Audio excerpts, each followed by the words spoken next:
Okay, in this short video I want to walk you through the Corpuck micro stove in terms of its setup and its use, as well as run you through a sped up version of a complete burn cycle.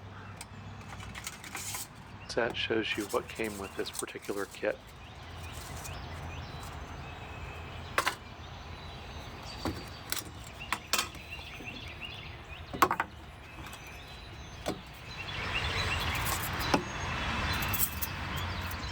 The base and the pot stand, which you see here, are both made out of titanium.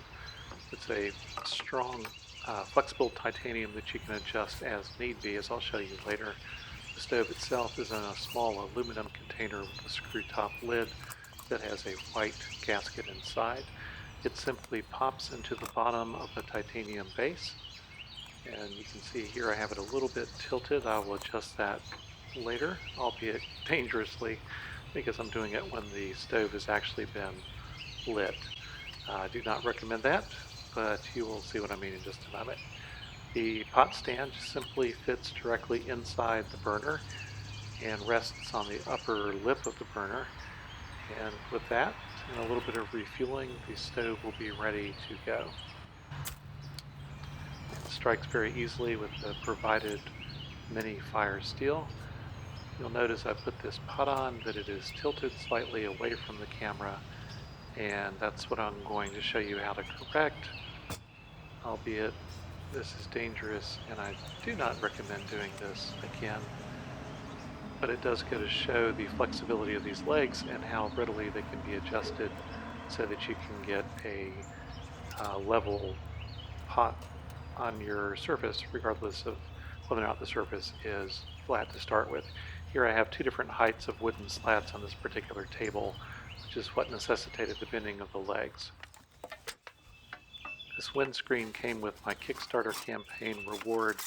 However, it does not come with the actual stove itself, so you'll need to either have one that you borrow from another kit, or you'll need to fashion your own, or set up the stove behind rocks or some other kind of windbreak. It is susceptible to wind, so you will want to do that. As you can see, the stove is still burning. There's still plenty of fuel in here after bringing the water to a boil. So I will simply blow out the stove. You can see it's blown out now. And after letting it cool, I just simply take it apart, pull the stove out of the base. Once it is cooled, put the lid on. You do not want to do this while it is hot because it will vacuum seal the lid as it cools. And then the pot stand nestles inside the base and the stove inside the pot stand and base, like so, for stowing purposes. All right, we're going to turn now to an indoor test. This has optimal conditions. I'm adding 1 ounce of denatured alcohol, that's 30 milliliters, and lighting the stove. Now this test is going to run at 20 times the normal speed, and that's so you can see the changes in the evolution of the flame during a single burn.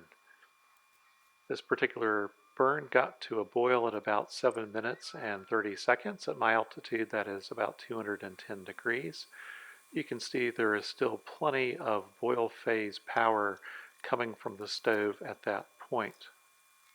As the fuel from the outer wick is depleted, you'll notice a whitening of that wick, and also it begins to glow orange with the heat. You'll also notice the flame turns orange and narrows towards the center of the pot. This is the mature simmer phase here.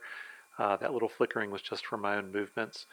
And the water temperature remains constant at this point.